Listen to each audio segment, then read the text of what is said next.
Praise to the Lord, the Almighty, the King of creation. Oh, my soul, praise Him, for He is your health and salvation. Come, all who hear, now to His temple draw near.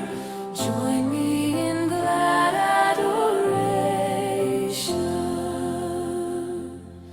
Praise to the Lord above all things, so wondrously reigning.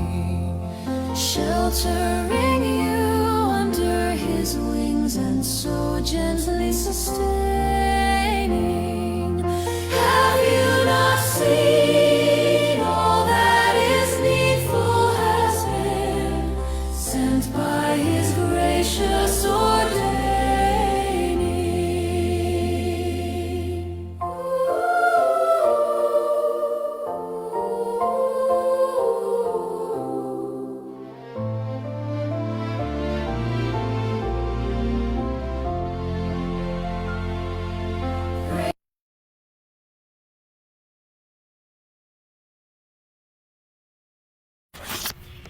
Hello once again! Good day everyone! So, welcome muli sa ating book review ng Messages to Young People.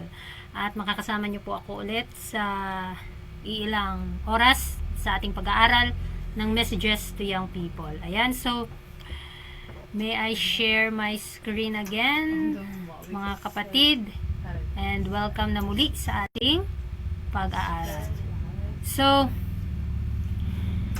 ang atin pong topic, chapter 43, entitled Ang Naninirahang Kristo. So, sino po pala tong Kristo sa buhay natin? Ano? So, sabi sa ating mga verses, Ephesians 3:17 to 19, upang si Kristo ay manahan sa inyong mga puso sa pamamagitan ng pananampalataya, upang kayo ay nangagkaugat at nangatatag sa pag-ibig, ay may magkaroon ng lakas upang maunawa na kasama ng lahat ng mga banal kung ano ang luwang at haba at lalim at taas, ang makilala ang pag-ibig ni Kristo na di masayod ng kaalaman, upang kayo'y mapuspos ng buong kapuspusan ng Diyos. Sa 1 Corinthians 6:19, o hindi ba ganinyo nalalaman na ang inyong katawan ay templo ng Espiritu Santo na nasa inyo, na tinanggap ninyo sa Diyos at hindi kayo sa inyong sarili. So itong mga verse na ito, mga kapatid, dito ikina-clarify sa atin na tayong mga tao, tayo ay templo ng banal na Espiritu ng Diyos at kailangan nating pangalagaan ito, kumain tayo ng masusustansyang pagkain, dahil kapag ang templo ng Panginoon ay magkasakit, ito po ay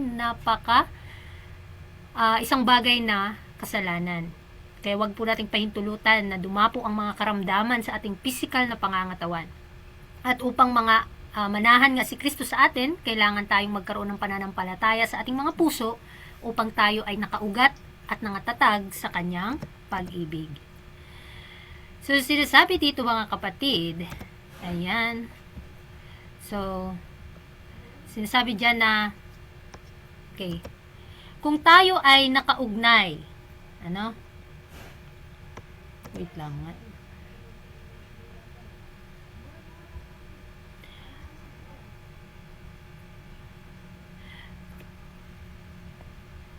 kung tayo ay nakaugnay, nakatibay sa pag-ibig, tayo ay magiging may kakayahang maunawaan. O kung tayo ay nakaugat, nakatibay sa pag-ibig, tayo ay magiging may kakayahang maunawaan kasama ng lahat ng mga banal kung ano ang luwang at haba at lalim at taas, at makikilala ang pag-ibig ni Kristo na hinggit sa kaalaman. O kay mahalagang mga posibilidad at mga pagpapalakas ng loob sa pusong tao na nilinis mula sa lahat ng moral na karumihan, ay nananahan ang mahalagang tagapagligtas na nagpapadakila at nagpapabanal sa buong pagkatao at ginagawa ang tao ay templo para sa banal na Espiritu. So tayo po pala, ninanais ng Panginoon na pabanal yung buhay natin. Huwag po tayong makontento na sa yung buhay natin, hanggang dito na lang tayo. Kasi nasa proseso naman po yung kabanalan, yung kaalaman, ang katwiran ng Panginoon ay sa atin. Kaya kailangan nating tanggapin ang Panginoon bilang ating personal na tagapagligtas at siya yung magpapabanal at kikilos sa ating mga buhay. Ang tugon niya sa ating pananampalataya. So ano pong itong tugon niya? Tayo ay nananatili kay Kristo sa pamamagitan ng buhay na pananampalataya. Siya ay nananahan sa ating mga puso sa pamamagitan ng ating personal na pag-angkin ng pananampalataya.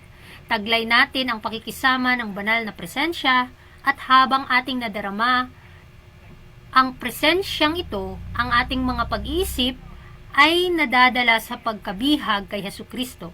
Ang ating mga espiritual na pagsasanay ay naaayon sa kasiglahan ng ating kamalayan sa pakikisamang ito. Si Enoch ay lumakad na kasama ng Diyos sa ganitong paraan at si Kristo ay nananahan sa ating mga puso sa pamamagitan ng pananampalataya kapag ating isinaalang-alang kung ano siya para sa atin at kung anong gawa ang kanyang itinapos para sa atin sa plano ng pagtubos. Tayo'y magiging pinakamasaya sa paglinang ng kamalayan sa dakilang kaloob ng Diyos sa sanlibutan at sa atin ng personal. So, kailangan meron tayong personal na ugnayan sa Panginoon. Itong pananampalatayang meron tayo, hindi po natin ito maaangkin kung wala po tayong paglapit sa Kanya. Kasi isa po itong kaloob ng Panginoon sa atin. Kaya taglay natin na dapat makisama tayo sa banal na presensya ng Panginoon upang tayo ay magabayan, upang maramdaman natin kung gaano niya tayo minamahal. Yung ating mga personal na karanasan ay kailangang maiugnay natin sa kalooban ng Panginoon. Yung ating mga espiritual na pagsasanay ay dapat naaayon sa kasiglahan ng ating kamalayan, sa pagkikisama sa Panginoon. Gaya ni Enoch, siya ay namuhay, lumakad sa gitna ng kadiliman, sa kasalanan ng mundong ito, ay lumakad si Enoch ng may kabanalan. Ang mga pag-iisip na ito ay may kapangyarihang humubog sa buong pagkatao. Nais kong itanim ang sa iyong isipan na maaari kang magkaroon ng banal na kasama sa iyong buhay kung nanaisin mo sa lahat ng oras. At anong pakikipagkasundo mayroon ang templo ng Diyos sa mga Diyos-Diyosan, sapagkat kayo ay templo ng buhay na Diyos, gaya ng sinabi ng Diyos, ako'y tatahan sa kanila at lalakad sa kanila at ako'y magiging kanilang Diyos at sila'y magiging aking bayan. Very clear mga kapatid, ano? Kaya kailangan wag po tayong makianib sa mga nagsasamba sa Diyos-Diyosan dahil tayo po ay templo ng buhay na Diyos at kailangan dapat ito ay mapabanal yung ating mga sarili.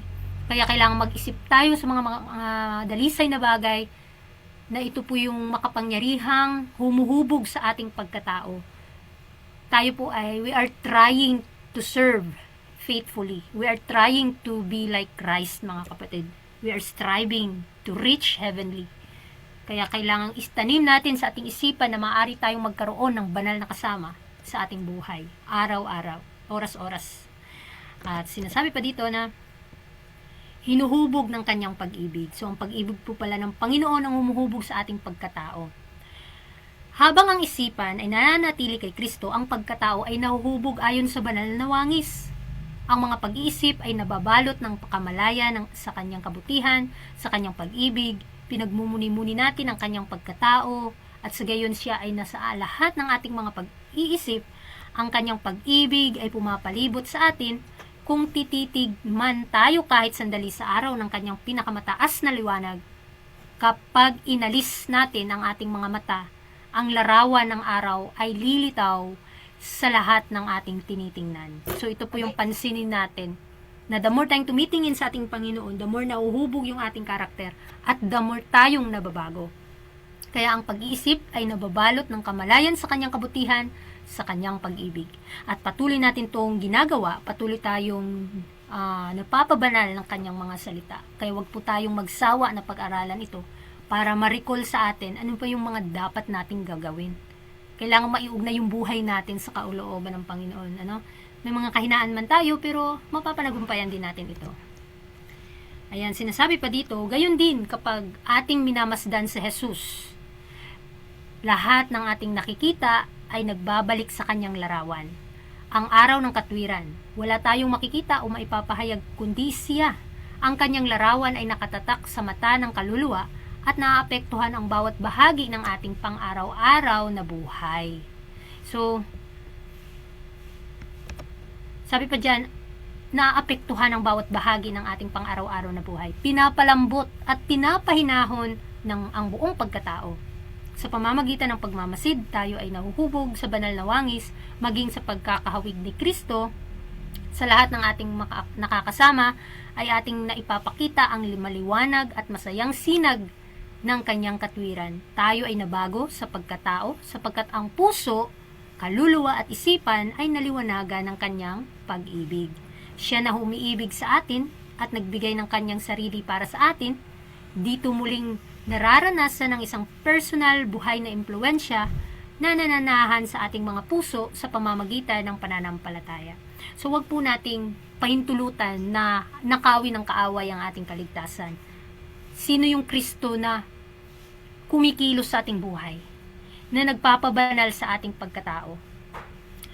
Kapag ating minamasdan pala si Kristo, lahat ng ating nakikita ay nagbabalik sa kanyang larawan. Ito po yung araw ng katwiran. So ngayon po ang araw ng kaligtasan, kung tayo titingin sa araw ng katwiran, which is ang katwiran ng Panginoon, wala tayong makikita o maipapahayag, kundi siya lamang. So kailangan yun po yung maipakita sa ating buhay. Yung kanyang larawan ay nakatatak sa ating mga mata ng kaluluwa at naapektuhan ang bawat bahagi ng ating pang-araw-araw na buhay. Kaya pinapalambot, pinapahinahon ng buong pagkatao. Napakaganda mga kapatid. Pagmuni-munihan po natin itong mga salitang ito dahil ito lamang po yung tanging gabay ng Panginoon para tayo ay madakila.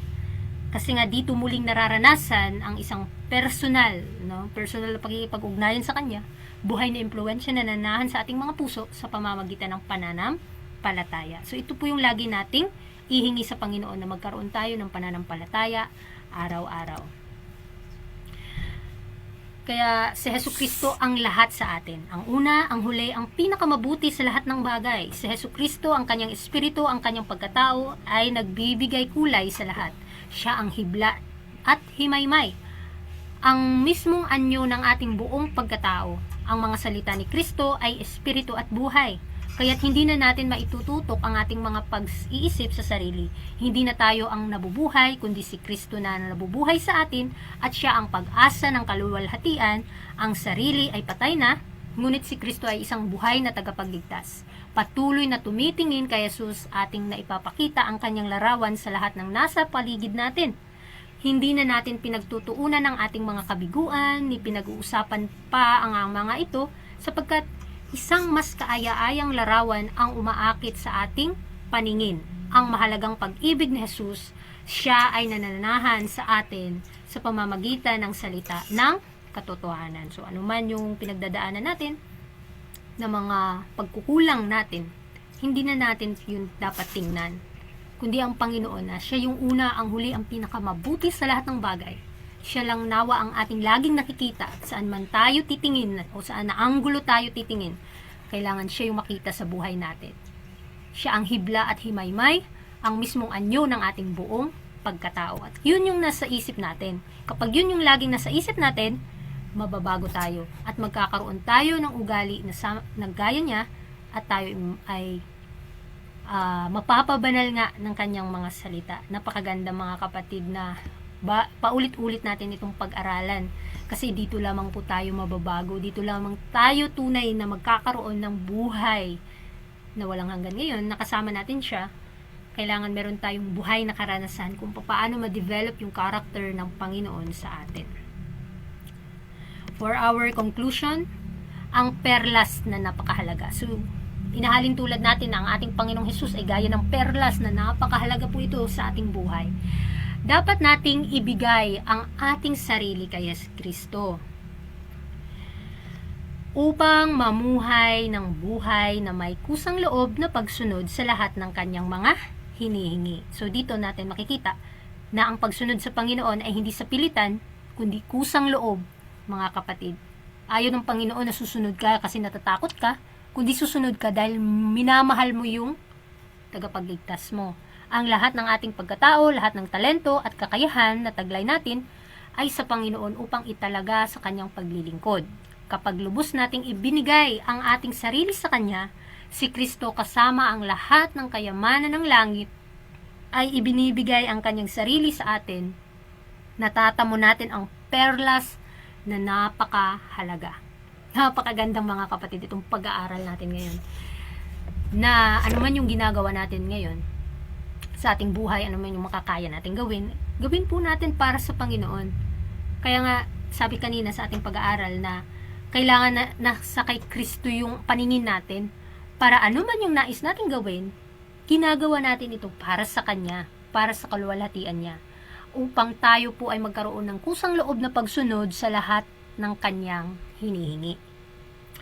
Ano yung nais niya, ay hindi labag sa loob nating sundin ito. Kasi alam natin sino yung Diyos, sino ang tagapagligtas na tinatanggap natin, o sino yung Panginoong Hesus sa buhay natin, sino siya na nagpabago sa ating karakter.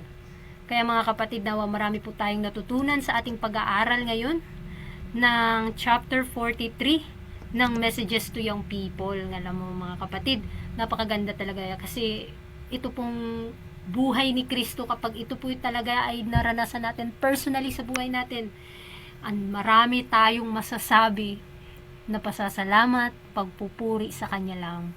Kaya nga, balikan natin yung ating key text kanina na kung si Kristo ay manahan sa ating mga puso sa pamamagitan ng pananampalataya, tayo ay nakaugat at nakatatag sa pag-ibig, ay magkakaroon tayo ng lakas upang maunawaan natin ang nakasama natin siya sa lahat ng bagay. Dahil magiging banal po ang lahat ng ating pananaw sa buhay kung ano ang luwang, haba at lalim ng Kanyang pag-ibig, at makikilala natin ang pag-ibig ni Kristo na di masayod ng kaalaman upang kayo'y mapuspos ng buong kapuspusan ng Diyos. Kaya hanggang dito na lamang po ang ating pag-aaral ng chapter 43. At muli, maraming salamat sa inyong pakikinig. And God bless. Paalam mga kapatid.